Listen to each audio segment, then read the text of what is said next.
શરૂઆત થોડી ક્ષણોમાં થશે અને તે પહેલા ભગવાનને સન્માનિત કરવામાં આવી રહ્યા છે। ગાર્ડ ઓફ ઓનર આપવામાં આવી રહ્યું છે। જે રથયાત્રાની શરૂઆત થશે ત્યારબાદ રથયાત્રાની શરૂઆત થશે તે પહેલા અત્યારે ગાર્ડ ઓફ ઓનર આપવામાં આવી રહ્યું છે અને તે પહેલા જે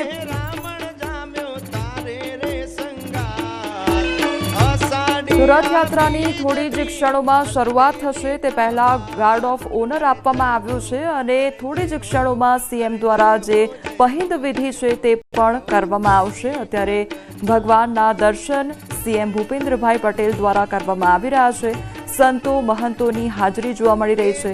ગૃહ રાજ્યમંત્રી હર્ષ સંઘવી પણ જોવા મળી રહ્યા છે અને તેમના દ્વારા પણ ભગવાનના દર્શન કરવામાં આવી રહ્યા છે। ત્યારબાદ આ પહિંદ વિધિની શરૂઆત કરવામાં આવશે, જેમાં સોનાની જે સાવરણી છે તેના દ્વારા જે સફાઈ છે ત્યાંની કરવામાં આવશે અને ત્યારબાદ જે ભગવાનનો રથ છે તેનું આગમન થશે અને ભગવાન નગરચર્યાએ નીકળશે। ભક્તોને દર્શન આપવા માટે આજે ભગવાન જે છે તે મંદિર પરિસરની બહાર આવશે અને ત્યારબાદ તમામ જે ભક્તો આજે રાહ જોઈને બેઠા છે અને ભગવાન પોતાનો રથ લઈને ક્યારે નગરચર્યાએ બહાર નીકળે તેની સૌ ભક્તો આતુરતાથી રાહ જોઈને બેઠા છે। ત્યારે હવે એ આતુરતાનો અંત આવશે। થોડી જ ક્ષણોમાં ભગવાન નગરચર્યાએ નીકળશે અને તે પહેલાની આ તસવીર કે જ્યાં સીએમ ભૂપેન્દ્રભાઈ પટેલ પહોંચી ચૂક્યા છે અને આ એ સોનાની સાવરણી છે કે જેના દ્વારા આ પહિંદ વિધિ કરવામાં આવતી હોય છે। જે નગરનો રાજા હોય છે તેના દ્વારા જે રાજ્યનો પહેલો નાગરિક અને તેના દ્વારા આ પહિંદ વિધિ કરવામાં આવતી હોય છે। સીએમ ભૂપેન્દ્રભાઈ પટેલ કે જેઓ અત્યારે મંદિર પરિસરમાં પહોંચ્યા, ત્યારબાદ ભગવાનના દર્શન કરવામાં આવ્યા છે અને હવે આ પહિંદ વિધિનો પ્રારંભ કરવામાં આવી રહ્યો છે। જે સોનાની સાવરણી છે તેના દ્વારા રથ આગળની જગ્યાની સફાઈ કરવામાં આવી રહી છે। આ સીધી જ તસવીરો કે જ્યાં સીએમ ભૂપેન્દ્રભાઈ પટેલ દ્વારા સોનાની સાવરણી વડે સફાઈ કરવામાં આવી રહી છે। જે નગરનો રાજા કહેવાતો હોય છે તેના દ્વારા આ પહિંદ વિધિ કરવામાં આવતી હોય છે। નગરનો રાજા અને નગરનો પહેલો નાગરિક અને તેને સીએમ કહેવામાં આવે છે અને તે જ સીએમ ભૂપેન્દ્રભાઈ પટેલ દ્વારા આજે આ પહિંદ વિધિનો પ્રારંભ કરવામાં આવ્યો અને તેમના દ્વારા સોનાની સાવરણી વડે રથની આગળ સફાઈ કરવામાં આવી અને ત્યારબાદ હવે આ ભગવાનનો જે રથ છે, જગન્નાથજીનો રથ છે, તેને નગરચર્યા માટે બહાર કાઢવામાં આવશે અને ત્યારબાદ ભાઈ બલભદ્ર અને બહેન સુભદ્રાજીનો રથ પણ આગળ નીકળશે અને ત્યારબાદ જે નગરચર્યા છે તેનો પ્રારંભ થશે અને હવે જે રથ છે તેને આગળ કાઢવામાં આવી રહ્યો છે। સીએમ ભૂપેન્દ્રભાઈ પટેલ દ્વારા જે પહિંદ વિધિ છે તે કરવામાં આવી છે। સોનાની સાવરણી વડે તેમના દ્વારા સફાઈ કરવામાં આવી અને ત્યારબાદ હવે રથયાત્રાની શરૂઆત પણ કરવામાં આવશે। તો સૌથી પહેલા મંગળા આરતી કરવામાં આવતી હોય છે। આજે કેન્દ્રીય ગૃહમંત્રી અમિત શાહ દ્વારા મંગળા આરતી કરવામાં આવી, ત્યારબાદ જે ભગવાન છે તેમને રથ પર બિરાજમાન કરવામાં આવ્યા અને ત્યારબાદ પહિંદ વિધિ કરવામાં આવી। સીએમ ભૂપેન્દ્રભાઈ પટેલ દ્વારા પહિંદ વિધિ કરવામાં આવી અને હવે રથને હંકારવામાં આવી રહ્યો છે, આગળ વધારવામાં આવી રહ્યો છે। રથયાત્રાનું આગમન થઈ રહ્યું છે। હવે એ ઘડીનો અંત આવ્યો છે કે જ્યાં ભગવાનની રાહ સૌ કોઈ ભક્તો જોઈ રહ્યા હતા।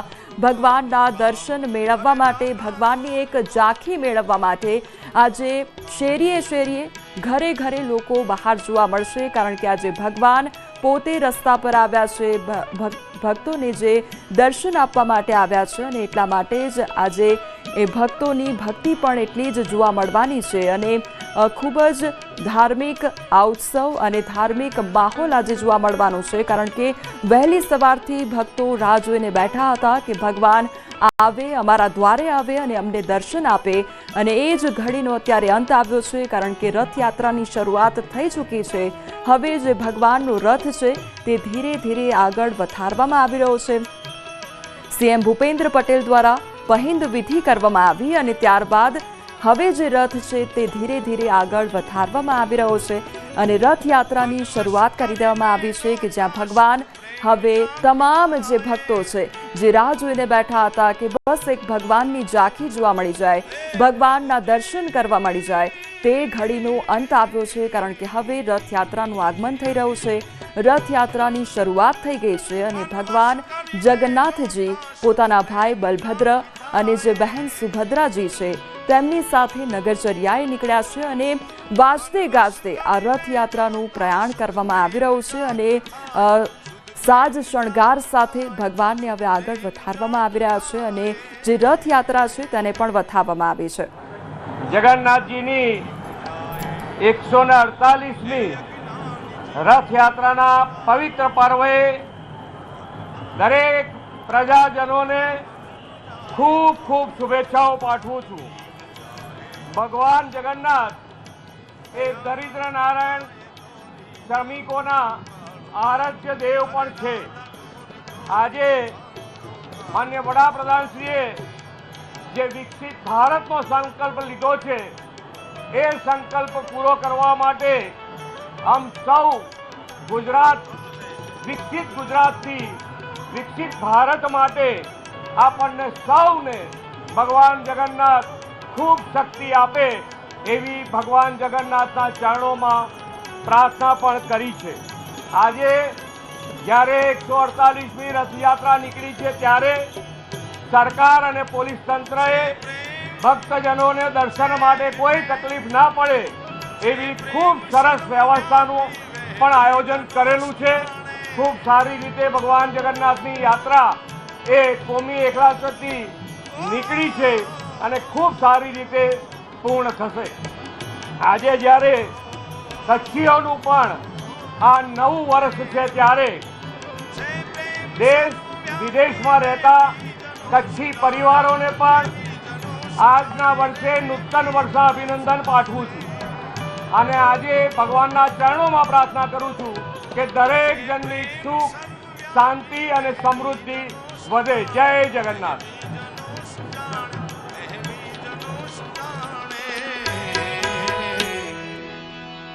અજ્ઞાનીને અનાડી અજ્ઞાનીને અનાડી અજ્ઞાનીને અનાડી હું ગણશીને અઘોરી અજ્ઞાનીને અનાડી છે પ્રેમ સર્વવ્યાપી રે બીજનો સુજાણે અજ્ઞાનીને અનાડી હું ગણશીને અઘોરી કાળો કાળો અરે રાધા ગોરી ગોરી